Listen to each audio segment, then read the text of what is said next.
If you've been following the world of cruising lately, you know there's a lot of buzz around one ship in particular, Royal Caribbean's Star of the Seas.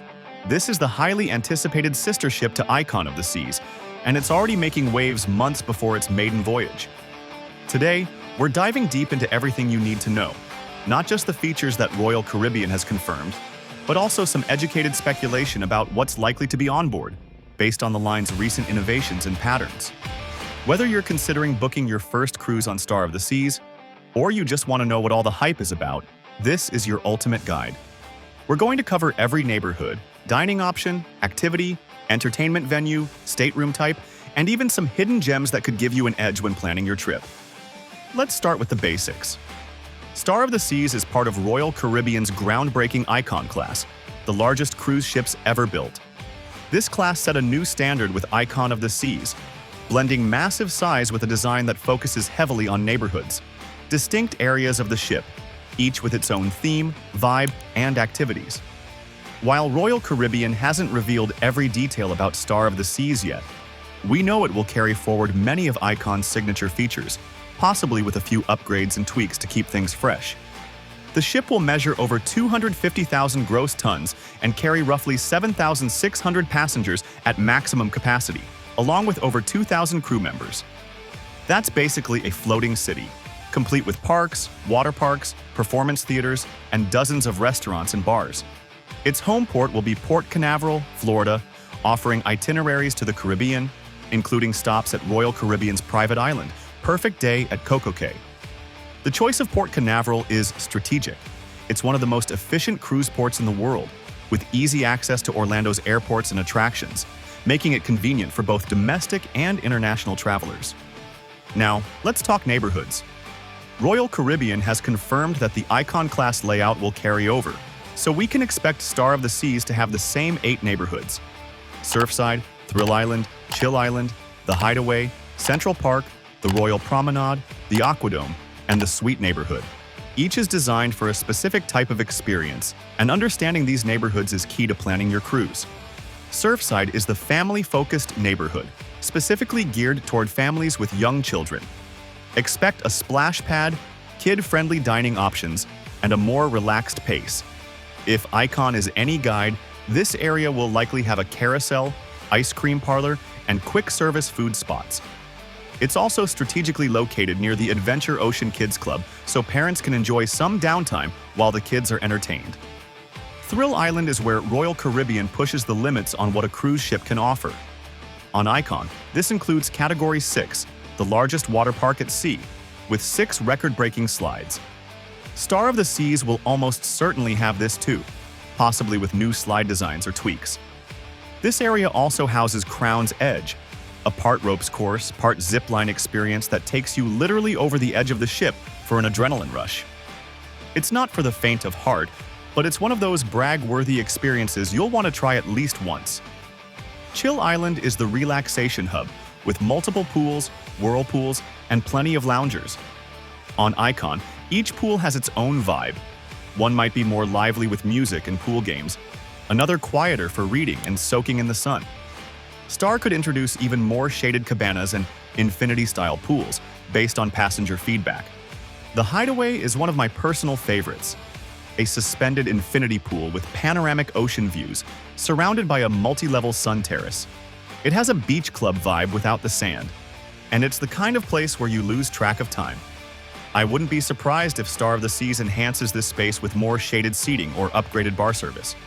Central Park is exactly what it sounds like, a lush, open-air garden area with walking paths, live plants, and specialty dining venues. On Icon, this area is home to high-end restaurants and wine bars, and it's one of the quietest spots on board. At night, it transforms with live music, making it a romantic escape from the more energetic areas of the ship. The Royal Promenade is the heartbeat of the ship, an indoor boulevard lined with shops, bars, cafes, and entertainment. Expect parades, live performances, and interactive art installations. This area is typically where you'll find the ship's main coffee spot, pubs, and sometimes even robotic bartenders at the Bionic Bar. The Aquadome is one of the most jaw-dropping venues in the Icon class, combining a panoramic lounge by day with high-tech water shows at night.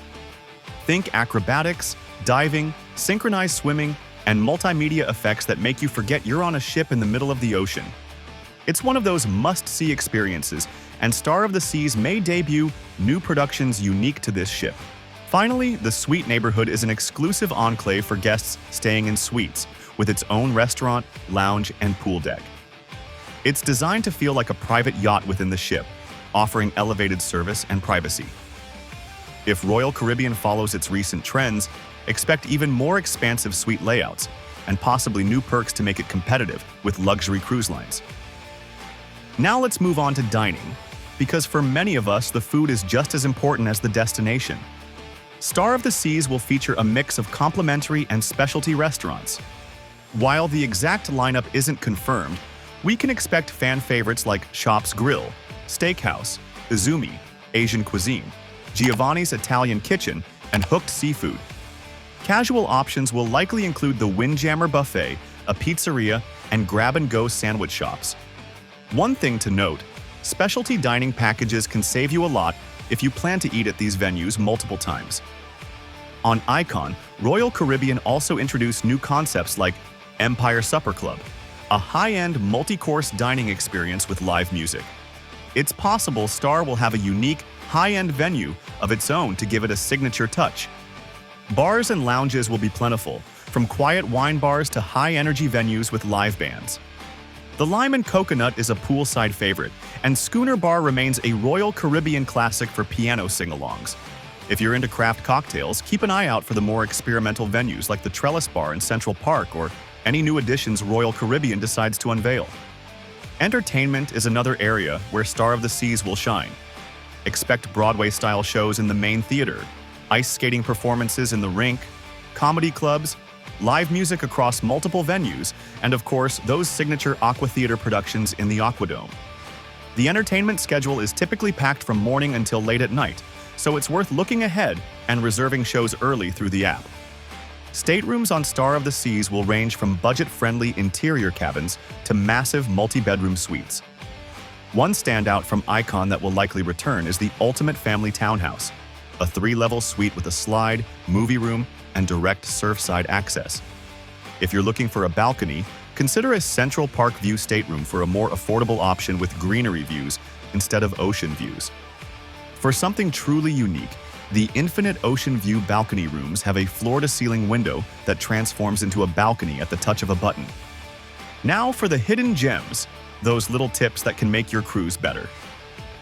On Icon, certain bars and restaurants are less crowded early in the cruise, so use the first day to explore and maybe grab a specialty coffee or cocktail before everyone else discovers them. In the Aquadome, there are prime seating spots that fill up quickly for the evening shows. Arrive at least 30 minutes early for the best views. If you want a poolside lounger in the prime spots, get there early on sea days, or look for the more tucked-away areas that others miss. For gamblers, there's another tip. If you plan to spend time in the casino and you're a regular, you could receive offers for future complimentary cruises. Royal Caribbean's Club Royale program tracks your play, and big spenders can get significant perks.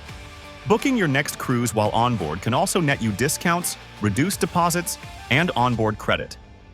When it comes to itineraries, Star of the Seas will sail to some of the most popular Caribbean destinations, including Perfect Day at Coco Cay, Cozumel, Thomas, and St. Martin. Coco Cay is a standout, with its massive water park, beach club, and plenty of free beach space. If you have the drink package, it works on the island, which is a nice bonus. Packing for Star of the Seas is similar to any Caribbean cruise. Think light, breathable clothing for the day and something a bit dressier for evenings, especially if you plan to dine in specialty restaurants. Don't forget swimwear, sunscreen, and comfortable walking shoes for port days. And download the Royal Caribbean app before you go. It's essential for booking activities, checking daily schedules, and even opening your stateroom door. The bottom line is this: Star of the Seas is shaping up to be one of the most exciting cruise ships ever built, blending the best of Icon of the Seas with potential new surprises. Whether you're booking for the thrills, the relaxation, the dining, or just to experience the newest ship on the seas, there's going to be something on board for everyone. And with a little planning, you can make the most of your time and money while avoiding common pitfalls. If you're as excited about Star of the Seas as I am, Let me know in the comments what feature you're most looking forward to.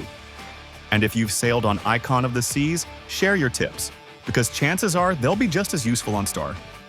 Until then, happy cruising, and I'll see you on the high seas.